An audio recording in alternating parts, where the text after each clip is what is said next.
This is the same problem that we've been working on. So we have the items and what is available on hand and what is the lead time from the previous problems. And in addition, we are also given scheduled receipts. Remember, scheduled receipts are purchase orders that are outstanding, that have been already placed, and we have specific delivery dates available. Like this 200 units of A will be available in week 1. 600 of C will be available in week 1, and 600 more will be available in week 2, and so on. And also for TOL and HQ, we have master production schedule. So we don't have just one single quantity, but we are given that these are the quantities that must be made available. So here the master production schedule is about the beginning. So the production of these quantities, remember that production must begin in the given week.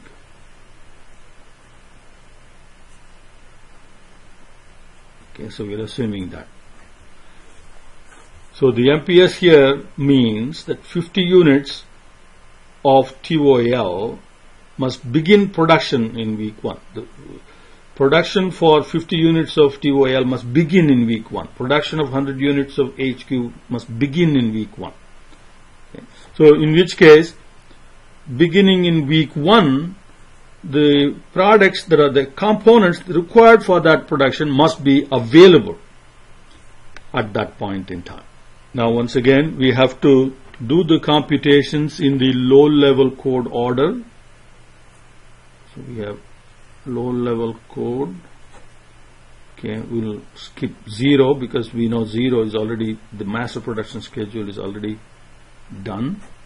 So A, B, F, C, D, G, and then E. So these are the items. So we have to do the computations in that order.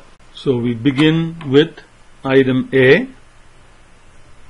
Okay, now let's fill out the given information. Okay, lead time is 2 weeks.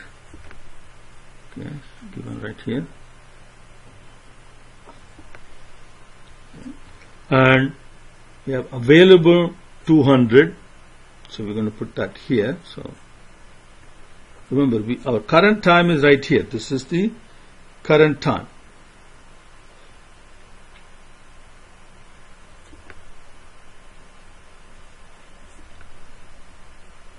So that's available on hand. Okay. And in addition, we are also expecting 200 units to be available in week 1. So that's our scheduled receipts. Now we're going to compute the gross requirements first. So for A, what are the gross requirements? And the gross requirements for A come from its parents. And we have from the bill of materials, okay, there are 2 parents, 1 unit of A for each TOL and 1 unit of A for each HQ. So let me write that out here. So GR, I'm going to use GR to mean gross requirement, is 1 times the master production schedule of TOL plus 1 times the master production schedule of HQ. Okay, so GR stands for gross requirement. Okay. So let's do this first part first. So 1 times master production schedule of TOL. So it will be 1 times 50, 1 times 40, 1 times 40, nothing here, 1 times 60, 1 times 60, nothing here, and 1 times 80. And I will use red ink pen for that part. 1 times HQ, so we have to add that 100 to it, then nothing, and then add 200, then that's 200, nothing here, plus 200, then 300, and nothing there. Now we have to compute projected on hand. Now projected on hand is a projection, so it's not actual quantities, but this is what we expect. So this is projected on hand is projected inventory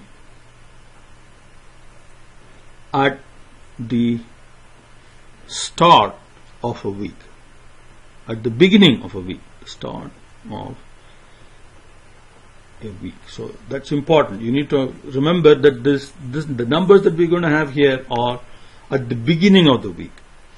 So we start with 200 units available on hand physically. So that's what's going to be available at the beginning of the week. Now, these are the quantities that are going to come in and going out during week 1. So we're going to get 200 coming in.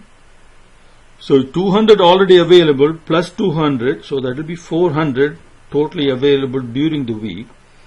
And during that week, 150 would be used up for as dose requirement for the parents. So the remaining will be, so this will work like this. So you have 200 plus 200 coming in minus 150, okay, and that's going to be 250.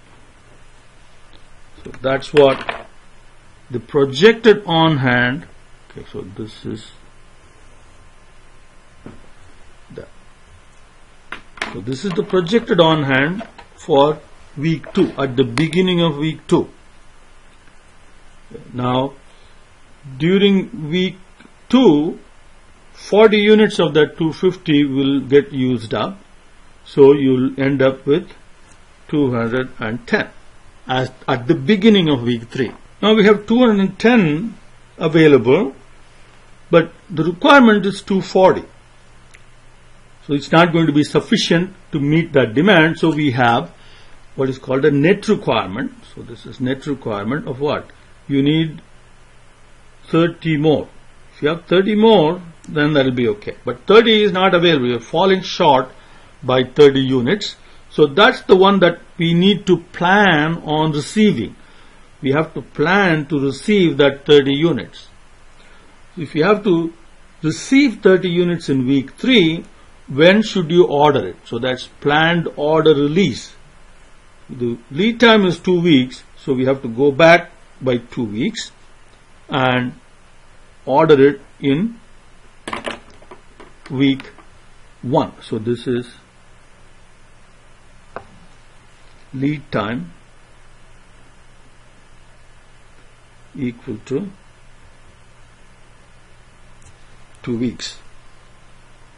Okay, now we have 30 coming in, 30 net requirement, so 30 minus 30, you'll have nothing at the beginning of week 4. Projected on hand at the beginning of week 4 is 0, and you have a requirement of 200, so that is our net requirement for week 4, and so that must be made available, and for that to be made available at the beginning of week 4, we have to order 2 weeks in advance.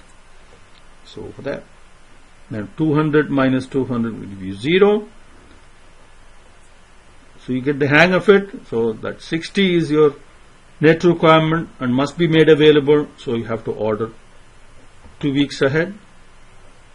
And then 260, 2 weeks ahead.